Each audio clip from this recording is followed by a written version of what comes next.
尊敬的各位领导、与会的专家、老师以及行业伙伴，大家好，我是演员易烊千玺。感谢中国电影家协会以及电影艺术杂志的邀请，很荣幸在这里分享我在电影《小小的我》中的一些创作感悟。从少年时初涉表演，到如今在荧幕上留下了一些脚印，我用自己的身体和情感去感受着一个个截然不同的人生。借助这些角色，我也得以进入生命中那些最真实、最脆弱、最顽强也最温暖的部分。刘春和是我迄今为止工作量最大，也对我影响最深的角色。接到邀约的时候，我的第一反应是激动，因为春和虽然肢体受限，但他的内心却无限的丰盈，他的灵魂不屈又纯粹。在开机之前，我给自己设定了一段封闭的准备期，我把自己关在屋子里面，全身心地投入到人物状态的寻找中。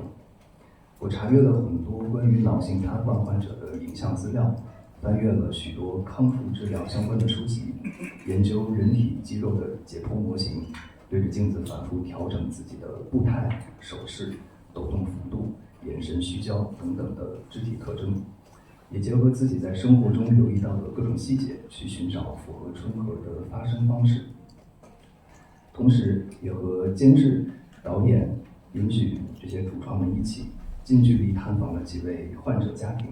捕捉他们生活里几十年如一日的日常惯性。在他们或喜或悲、或怨怼或自怜、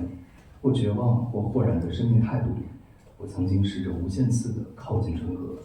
希望观众可以在我的表演中看见一个有尊严、有情感、鲜活而立体的生命，而非一个病态的、猎奇的器官。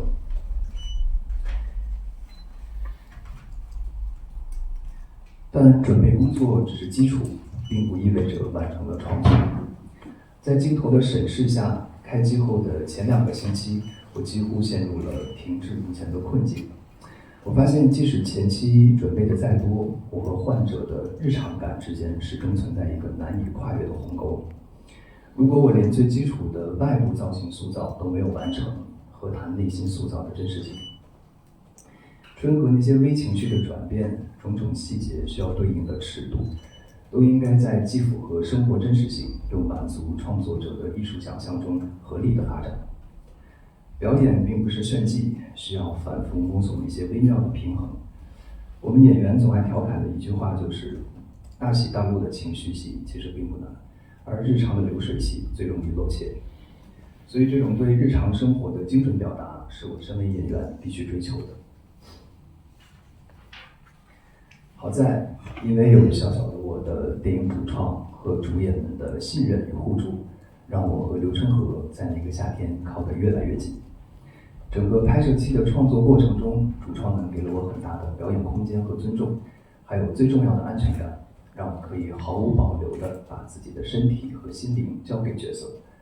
我也开始相信，监视器里的那个人，他就是刘春和。监制、导演、编剧、摄影师、剪辑师，还有合作的几位演员老师，都有在现场帮助我如何一步一步地进入刘春和。我们有达成共识的时候，也有意见不一致的时候，但大家都非常有耐心地去尝试各种可能性，因为我们都深知这个故事的挑战难度有多高。我们到底是为了满足自我的艺术表达而塑造一个集各类冲突与苦难于一身、博眼球式的极端式角色，还是塑造一个描绘着他们的日常、能为他们证明的公约数式角色呢？显然，把淹没在人群里的他们轻轻地捧起，让大家焦急的目光越来越平等，是我们始终坚持的初心。于是，在有限的篇幅里讲好这个不被看见的公约数，也是我们在一次次平衡与取舍中，一次次争论与认同中不断追求的艺术目标。在映后，当我看到许多脑性瘫痪的观众讲出电影里春和走过的每一步都是我曾经走过的路的时候，当我看到一些患者小朋友，他在学校里的同学因为这部电影不再歧视他，大家一起作伴玩耍的时候，许多这样短暂的瞬间，我都感到无比的幸福。作为演员，我们的使命不仅仅是还原一个角色，更是用角色去触碰一些真实的人性，看见生命中的无数种可能性。流川河让我看到灵魂可以冲破身体的限制，生命自有其重量。我很幸运能遇见他，也很幸运从事演员这份充满创造性的工作。我也始终相信，影视作品是时代的记录者，也是雕刻者。少年的你对校园暴力的关切，奇迹笨小孩对普通人奋斗的致敬，小小的我对边缘人群的温情注视和启发性的思考，每一部作品都让我体会到电影更深层的意义。它不仅仅是一种艺术形式，更是引领推动社会进步的有力媒介。这种责任不仅仅是对观众的，也是对我们所身处的这个时代的。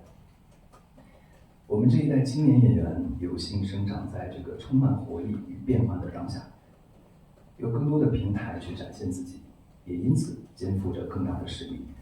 用作品记录、描绘、推动时代，用心用力讲好中国故事、人民的故事，为更好的文化风貌持续贡献自己的力量，